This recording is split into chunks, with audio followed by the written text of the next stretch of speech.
Okay, so we are starting with methylation. So yesterday, in our lecture, we you know had gone through acetylation of stones, right? And also we had an overview of what is acetylation of stones, what leads to methylation of stones, and what happens when DNA is also methyl. ठीक है, DNA and histones are different thing. ठीक है, तो अभी हम लोग जो देखने वाले हैं वो मिथाइलेशन ऑफ हिस्टोन्स है एंड डीएनए. ठीक है, तो हम लोगों ने कुछ देखा था कि अगर मिथाइलेशन होता है, डीएनए का होता है या स्टोन्स का होता है, तो most probably it would be the DNA would be inactivated. But in some cases, the DNA or histones, when it is methylated at a certain position, तो उधर activation दिखता है, and we don't know exactly why it is activated. ठीक है, okay. So we will continue, and इधर जो हमारा topic है अभी आज का, it is methylation of histones and DNA. ठीक है, एंड ये कैसे एक दूसरे से कनेक्टेड है. ठीक है, ज़्यादातर इफ यू सी के फोर, ठीक है, आई थिंक के4, के3 और के4, और के9 एंड के27. आप बोलोगे कि व्हाट इज दिस? के is nothing but lysine. Ninth जो नाइन्थ रिपीटेड लाइसिन है नाइन्थ पोजिशन में, तो वो अगर वो मिथाइलेट हो जाएगा ऑन, तो ये है किधर, ये सारा मटेरियल किधर है, लाइसिन किधर है, तो we are talking about histones, H3 and H4 वाले हिस्टोन्स की बात करते हैं. ठीक है, तो अगर K9 में अगर मिथाइलेशन इवेंट होता है या K27 में मिथाइलेशन इवेंट होता है, तो मोनो मिथाइलेशन हो सकता है, डाई मिथाइलेशन हो सकती है, ट्राई मिथाइलेशन हो सकता है. मतलब के पोजीशन में थ्री तीन ग्रुप्स अटैच हो सकते हैं मिथाइल के. वैसे ही इसमें भी K27 में भी थ्री ग्रुप्स अटैच हो सकते हैं, तो ट्राई मिथाइलेशन तक भी हो सकता है. Now when it is methylated, it leads to silencing. It leads to silencing of gene. क्या? Silencing. जब भी मिथाइलेशन इवेंट होगा K9 एंड K27 में मिथाइलेशन इवेंट होगा तो साइलेंसिंग हो जाएगा जीन का. मतलब क्या होगा? जीन बंद हो जाएगा. ठीक है, gene will not be express. Simple है. फिर K4 में भी बताया गया कि K4 में अगर मिथाइलेशन इवेंट होता है तो it leads to activation. Activation as in उधर gene expression will take place. ठीक है, वो जीन, ठीक है, जिधर स्टोन ये प्रेजेंट है और उधर K4 में मिथाइलेशन इवेंट होता है तो उधर आपको दिखेगा. ठीक है, फर्दर मोर अगर हम लोग डीएनए की बात करते हैं तो जैसे फॉर एग्जांपल सीजी रिपीट्स है या सीजी आइलैंड्स बोलते हैं इसको. ठीक है, अगर इधर मिथाइलेशन इवेंट होता है तो इधर क्या होगा? इधर साइलेंसिंग हो जाएगा जीन का. मैं डीएनए की बात कर रहा हूँ, I am not talking about histones. अगर डीएनए में मिथाइलेशन इवेंट होता है तो it will lead to silencing of gene.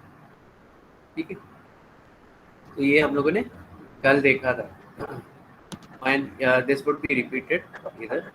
ठीक है, सो इतना ये इतना बड़ा टॉपिक नहीं है बट लेट इट.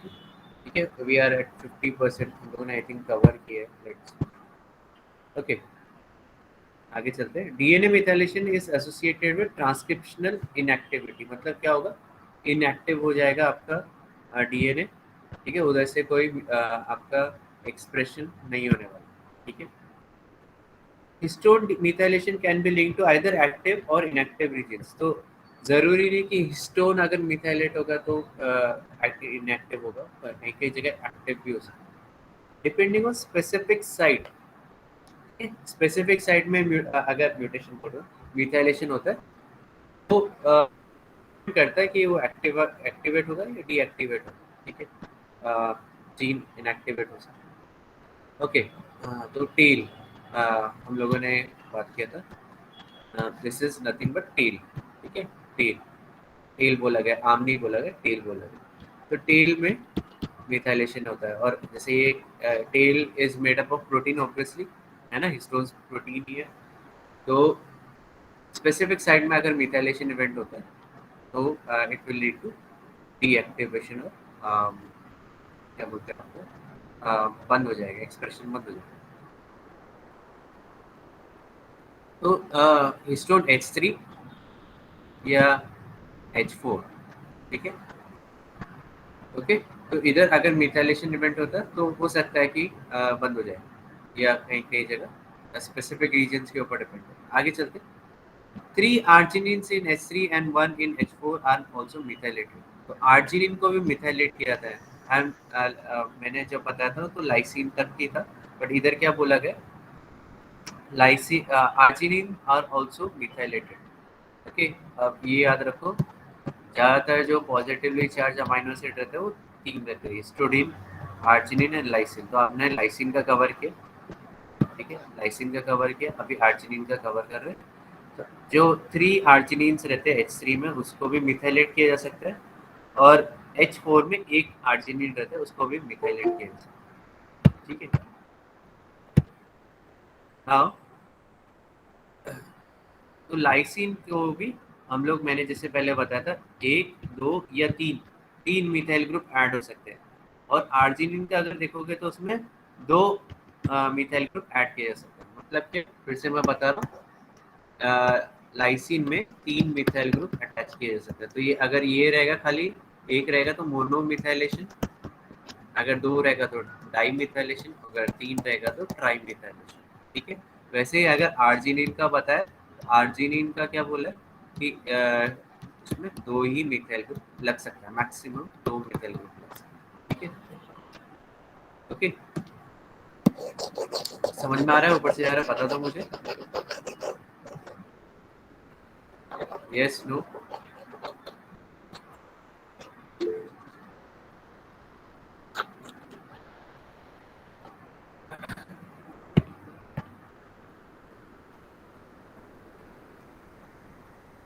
ठीक, थैंक यू, ओके, चलो आगे चलते हैं। अभी देखो इधर ये डाई और ट्राई मिथाइलेशन ऑफ H3K4 इधर आ गया ना। H3K4 इज नथिंग बट, अगर मैं इसको ब्रेक डाउन करूं, मतलब H3 मतलब हिस्टोन की बात हो रही है, okay, and K4 is a site, actually lysine है, ठीक है। K is nothing but lysine, fourth position में जो लाइसिन है उसको मिथाइलेट किया, ठीक है। इस अभी अगर लाइसिन K4 लाइसिन को अगर मैं मिथाइलेट कर दूं तो इधर ट्रांसक्रिप्शन एक्टिवेशन हो जाता है।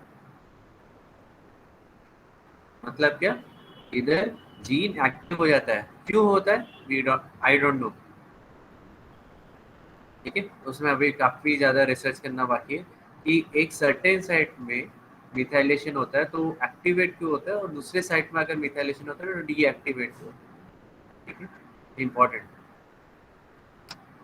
अगर H3K9 और K27 इसको भी हम लोग ऐसे लिख, और H3K27, ठीक है। और इसमें Me3 अगर मैं लिख दूँ तो मतलब ट्राईमिथाइलेशन, और इधर अगर मैं लिख दूँ Me2 मतलब डाईमिथाइलेशन। ये हम लोग नेक्स्ट सेम में देखेंगे, ठीक है। तो ये आप लोग को डिकोड करना आना चाहिए कि ये H3K9 है क्या। आगे चलते, अगर K9 और K27 में अगर मिथाइलेशन इवेंट होता है तो ये साइलेंसिंग हो जाता है वो क्रोमैटिन का, मतलब वो रीजन पूरा बंद हो जाएगा, उसमें से कोई भी डीएनए एक्सप्रेस नहीं करेगा, ठीक है, ठीक है। स्मॉलर रीजन कंटेन वन और मोर साइलेंट जीन, छोटे जो रीजन है उनमें साइलेंसिंग हो जाता है, ठीक है, ओके। तो जब हम लोग होल जीनोम सीक्वेंसिंग स्टडीज करते हैं, या उसको होल जीनोम सीक्वेंसिंग बोल सकते हैं या शॉर्ट गन सीक्वेंसिंग, दोनों भी सेम, शॉर्ट गन, ठीक है, शॉर्ट गन सीक्वेंस दोनों भी सेम, ठीक है। अगर उसमें हम लोग उसका पैटर्न चेक करते हैं और चेक करते हैं कि क्या बोलते हैं, micro array micro array tech use कर सकते हैं। तो उसमें 90,000 जीन्स तक या 1 लाख जीन्स तक हम लोग इजी वन गो में स्टडी कर सकते हैं कि कौन सा एक्टिव है, कौन सा इनएक्टिव है। तो दोनों का कंपैरेटिव एनालिसिस करके अगर मतलब लिंक कर सकते हैं और चेक कर सकते हैं कि कौन से जीन एक्सप्रेस हो रहे हैं, कौन से जीन्स एक्सप्रेस नहीं हो रहे। ठीक है, तो उससे हम लोग एनालिसिस कर सकते हैं, we can come to conclusion. वैसे हिस्टोन लाइसिन मिथाइलेशन, ठीक है, is catalysed by lysine methyl transfer, right. Simple है, कल हम लोगों ने देखा था हम लोगों ने कल एसिटाइलेशन का देखा था, हैट और कैट देखा था, राइट, है ना। तो अगर सॉरी स्टेडियम बोल रहा हूँ, हिस्टोन हिस्टोन एडिनाइ हिस्टोन एसिटाइल ट्रांसफरेज था और लाइसिन एसिटाइल ट्रांसफरेज, ठीक है। तो ये एसिटाइल ग्रुप में सॉरी एसिटाइल ग्रुप ट्रांसफर कर रहा था हिस्टोन या लाइसिन ग्रुप में। बट अगर हम लोग मिथाइलेशन इवेंट देखते हैं, सिमिलर है, ज़्यादा चेंजेस नहीं है, आपको खाली क्या ट्रांसफर करना है, मिथाइल ग्रुप ट्रांसफर करना है, ठीक है। तो इधर आ जाएगा HMT या KM, ठीक है। हिस्टोन मिथाइल ट्रांसफरेज या लाइसिन मिथाइल ट्रांसफरेज, होपफुली समझ में आया है इतना। कौन सा जा रहा है किसी को बता दो मुझे।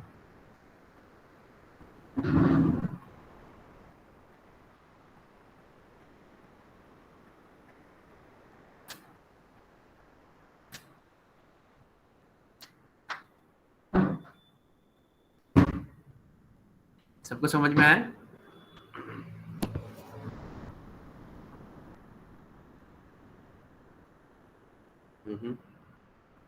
ठीक है, चलो आगे चलते हैं। ठीक है, तो हम लोगों ने एक और एंजाइम की बात की थी कल, विच वाज लाइक HDAC, है ना। और उसमें क्या था कि हिस्टोन में डी एसिटाइलेशन एंजाइम की बात की थी, ये HDAC, है ना, मतलब एसिटाइल ग्रुप को रिमूव करना, ठीक है। वैसे ही इधर भी अगर मिथाइल ग्रुप को रिमूव करना है तो एंजाइम अलग है। तो इधर आता है आपका सॉरी लाइसिन डीमिथाइलेज, ठीक है। तो ये रिवर्सिबल है, टोटली रिवर्सिबल है। मैं एक कोई जीन को एक्टिव से डीएक्टिवेट भी कर सकता हूँ और डीएक्टिवेट से वापस एक्टिवेट कर सकता हूँ। मुझे खाली मिथाइल ग्रुप को रिमूव करने का जरूरत है, दैट्स इट, और कुछ नहीं करना, ठीक है। बट उससे एक्टिवेशन अचीव नहीं होगा, ये इम्पोर्टेंट, ठीक है। ओके, सो इधर है लाइसिन डीमिथाइलेज, मतलब स्पेसिफिकली मैं एक पर्टिकुलर साइट पे जैसे लाइसिन हो गया उसको उसमें से मिथाइल ग्रुप को रिमूव कर रहा हूँ, ठीक है। ओके, लाइसिन स्पेसिफिक डीमिथाइलेज 1, इसको KDM1 भी बोला जाता है, और दूसरा है Jumonji Jumanji Jumonji family, I don't know, Jumonji Jumanji, okay, I don't know, हो सकता है स्पेलिंग प्रोनाउंसिएशन मेरा शायद गलत हो, ठीक है। ओके, सो वैसे ही जैसे हम लोगों ने देखा लाइसिन को भी, लाइसिन को जैसे डीमिथाइलेट कर सकते हैं, वैसे आर्जिनिन भी हम लोगों ने देखा जिसमें 2 ग्रुप्स लगते हैं मिथाइल ग्रुप के, मिथाइल। तो इसमें भी हम लोग आर्जिनिन को भी डीमिथाइलेट कर सकते हैं, ठीक है। इनके लिए डिफरेंट क्लास ऑफ एंजाइम्स है, ठीक है। आगे चलते हैं,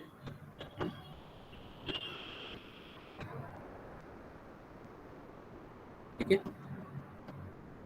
तो एक्चुअल हम लोग क्या देख रहे हैं, DNA साइलेंसिंग देख रहे हैं। तो DNA साइलेंसिंग कैसे अचीव होगा, अगर मैं H3 के K9 पे अगर मिथाइल ग्रुप डाल दो तो साइलेंसिंग अकर हो जाएगा, ठीक है।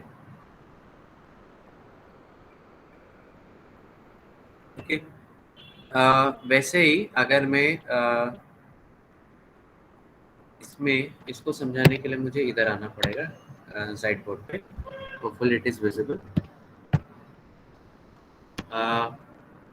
इसमें हम लोग देखते हैं, तो पहले अगर कोई भी जीन है या कोई भी क्रोमैटिन है, उसको अगर वो एक्टिव है, एक्टिव मतलब क्या, इट हैज, ठीक है, दिस इज अ टेल, ठीक है, इधर एसिटाइलेशन इवेंट हुआ, ठीक है, एसिटाइलेशन इवेंट, ठीक है, ये डीएनए है। ओके, और इधर अब क्या होता है, पहला काम, अगर मुझे ये क्रोमैटिन को एक्टिव से डीएक्टिवेट करना है, तो पहला काम क्या होगा, कि पहला काम होगा मेरा एसिटाइल ग्रुप को रिमूव करना, ठीक है, पहला काम क्या होगा, एसिटाइल ग्रुप को रिमूव करना, तो इसमें आ जाएगा एस्टोन डी एसिटाइलेस, ठीक है, एस डी ए सी, जो भी हम लोगों ने कल पढ़ा था। तो इससे क्या होगा, we will achieve de deacetylation, ठीक है, डी एसिटाइलेशन हो जाएगा। अब थिंग इज, जैसे ही डी एसिटाइलेशन होता है तो इधर आपको क्या होता है, साइलेंसिंग अचीव हो जाएगा, मतलब थिंग इज ये जीन एक्टिव था, ठीक है, और ये जैसे एसिटाइल ग्रुप हो गया ये डीएक्टिव है, ठीक है। नाउ थिंग इज डीएक्टिवेट हुआ है, बट अगर मैं इसमें वापस एसिटाइल ग्रुप डाल दूं तो ये वापस एक्टिवेट हो जाएगा, तो this is a temporary deactivation, ठीक है। ओके, सो अब क्या होगा, इसके बाद अभी देखो acetyl group and methyl group एक साथ एक जगह नहीं लग सकते, तो सीक्वेंशियल ऑर्डर में जाना पड़ेगा, पहले एसिटाइल ग्रुप को रिमूव करना पड़ेगा, ठीक है, प्रिपेयर डीएनए फॉर डीएसिटाइलेशन, ठीक है, DNA undergoes deacetylation, it gets deactivated, इधर से कोई एक्सप्रेशन नहीं होने वाला, रेयरली कोई एक्सप्रेशन होगा ना। अब इसमें क्या होगा, मिथाइल ग्रुप ऐड, ठीक है, मिथाइल ग्रुप ऐड होने के बाद ये साइलेंस ऑफ हो जाएगा, ठीक है, इधर में मिथाइल ग्रुप, ठीक है, मिथाइल ग्रुप एक पर्टिकुलर साइट पे K9 पे हो सकता है या K27, ठीक है।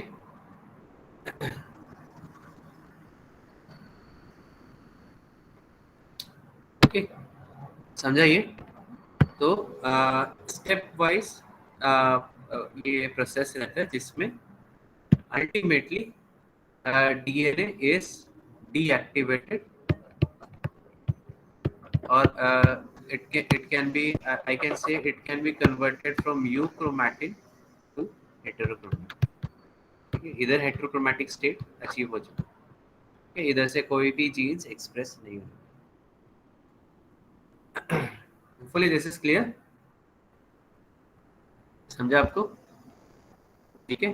तो स्टेप वाइज मैनर में यूक्रोमेटिन से आप जब एसिटाइल ग्रुप रिमूव कर दोगे, you the genes would get deactivated, उसमें जब मिथाइल ग्रुप ऐड हो जाएगा, ऑब्वियसली आपको पता है कौन सा अभी एंजाइम्स कौन से एचएमटी आ गया, ठीक है, या केएमटी आ गया, ठीक है, हिस्टोन मिथाइल ट्रांसफरेज या लाइसिन मिथाइल ट्रांसफरेज, ये मिथाइल ग्रुप ट्रांसफर कर देंगे और हेटेरोक्रोमैटिक स्टेट अचीव हो जाएगा, मतलब ठीक है, तो इधर जीन परमानेंटली साइलेंस हो जाएगा, मतलब अगर if there is any reason methyl group can be remove, ठीक है।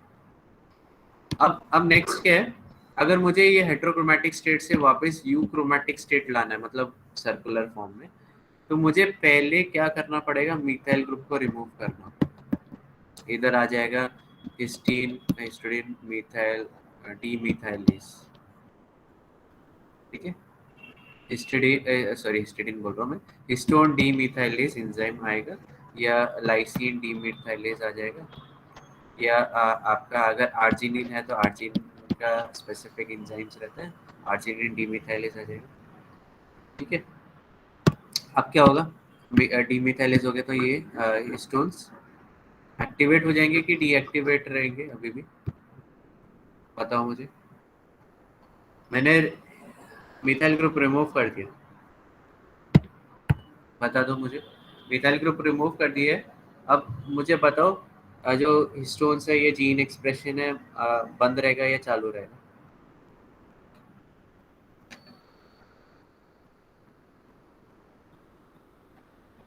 Yes, no, it will, yes, समझ रहे हैं क्या बोल रहा हूँ मैं?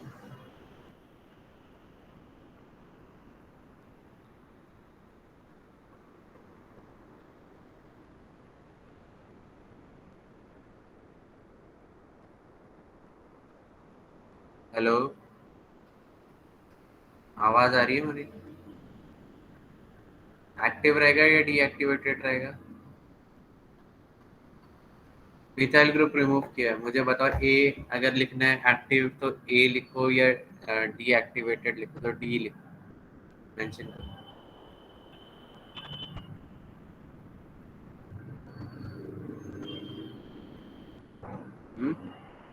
नहीं, so it will remain deactivated, deactivated रहेगा। क्यों? मिथाइल ग्रुप रिमूव है बट एसिटाइल ग्रुप आया नहीं, so histons are still close, it will remain in deactivated form now. अब क्या हुआ है? मिथाइल ग्रुप रिमूव हुआ है, now there is a chance for either methyl group to be reintroduce और acetyl group to be introduce. तो acetyl group आ गया, एंड इधर क्या होगा आपको?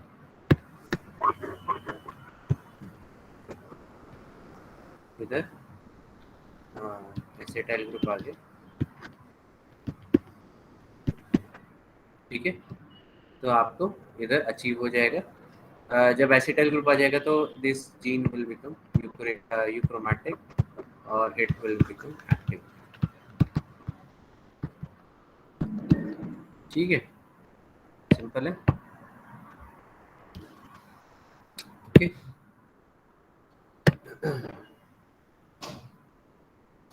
ठीक है, तो हम लोगों ने देखा हिस्टोन में मिथाइलेशन इवेंट के बारे में।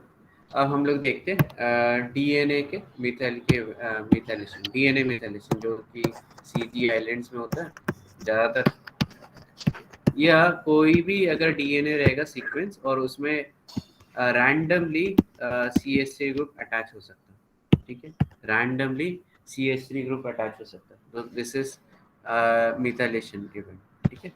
एंड इधर चांसेस ज़्यादा है कि this DNA will remain, it will be silenced, ठीक है, उधर फिर एक्सप्रेशन नहीं होना, ठीक है, ओके। टी वाई में हम लोगों ने एक चीज़ और पढ़ी थी, इसमें क्या होता है, सी ग्रुप में अगर म्यूटेशन आता है तो C group can be converted into uracil, ठीक है, ओके, क्योंकि मिथाइल ग्रुप है तो यूरासिल में खाली आई थिंक डीएमिनेशन इवेंट होता है शायद, तो ये यूरासिल में कन्वर्ट हो जाता है, ठीक है। तो ये ऑब्वियसली डीएनए में uracil is not a normal thing, तो उसको रिपेयर किया है, ओके। सो इसमें CG islands are also called as mutational hotspots because mutational hotspots, क्योंकि क्या होता है कि ज़्यादा केसेस में क्या होता है म्यूटेशन इवेंट की वजह से जो सी है, मिथाइलेटेड सी है, वो यूरासिल में कन्वर्ट हो जाता है, ठीक है। ये काफ़ी बार देखा गया है, इसकी वजह से म्यूटेशंस काफ़ी होते हैं। तो अभी हम लोग बात कर रहे हैं डीएनए मिथाइलेशन की, ना कि हिस्टोन मिथाइलेशन की। अभी इधर जो आप लोग देख रहे हो,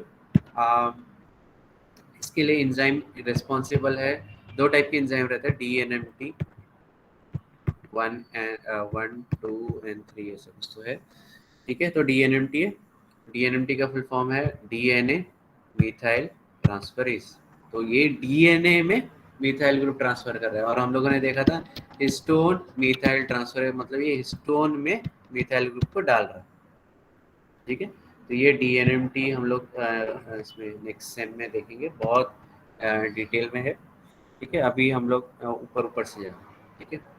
और इधर एक और चीज आती है, वो है ये HP1, this is also we will discuss in detail in next sem, ठीक है।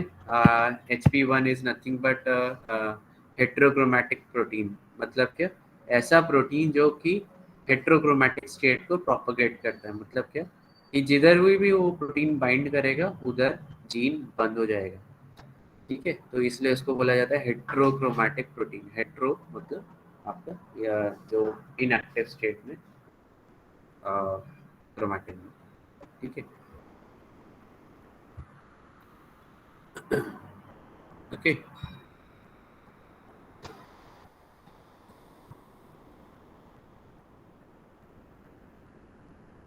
ठीक है, ये इसमें बताया गया, देखो ये एसिटाइलेशन इवेंट हुआ, ओके। इधर भी एसिटाइलेशन इवेंट हुआ, ठीक है। इधर मिथाइलेशन इवेंट हुआ है और ये एक 1 मिथाइल ग्रुप अटैच हुआ है, इधर 2 मिथाइल ग्रुप अटैच हुआ है, इधर 3 मिथाइल ग्रुप अटैच हुआ है, ठीक, ओके। फिर H3K36, इधर K4 है, K79 है, K36 है, हम लोग ने K9 और इधर पढ़ा है इधर, ठीक है, और K27, तो ये भी इम्पोर्टेंट है, ठीक है। ये हम लोग ने डिस्कस नहीं किया, बट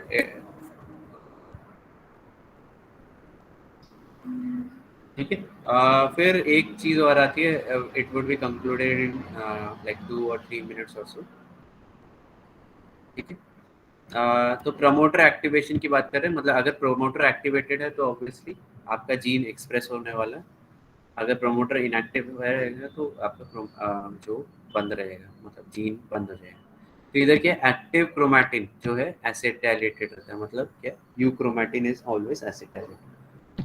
किधर एसिटाइलेट होता है, H3 या H4 में एसिटाइलेशन, ठीक है। इनएक्टिव क्रोमैटिन जो रहते हैं मिथाइलेटेड रहता है, जैसे K9 हो गया, K27 हो गया, H3, ठीक है। Inactive chromatin is methylated on cytosine CpG, तो ये डीएनए मिथाइलेशन की बात हो रही है इधर, ठीक है। ऑन साइटोसिन, तो ये डीएनए मिथाइलेशन की बात है, ठीक? और इसके रिवर्स इवेंट्स भी होते हैं, ओके। हम लोगों ने ये देखा हुआ है, तो ये इनएक्टिव स्टेट में है, ठीक है। इसमें मिथाइल ग्रुप भी अटैच नहीं है, बट फिर भी ये इनएक्टिव स्टेट में, ठीक है।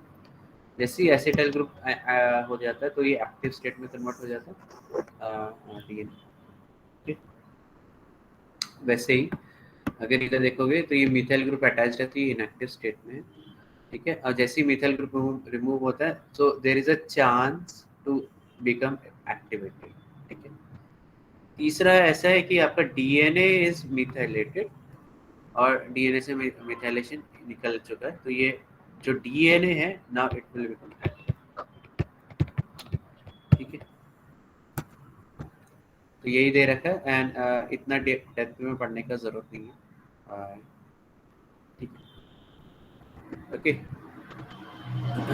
So in next lecture we will continue with histone phosphorylation, अगर रहेगा तो, and further now I will take your attendance. I will close now. I will stop the recording.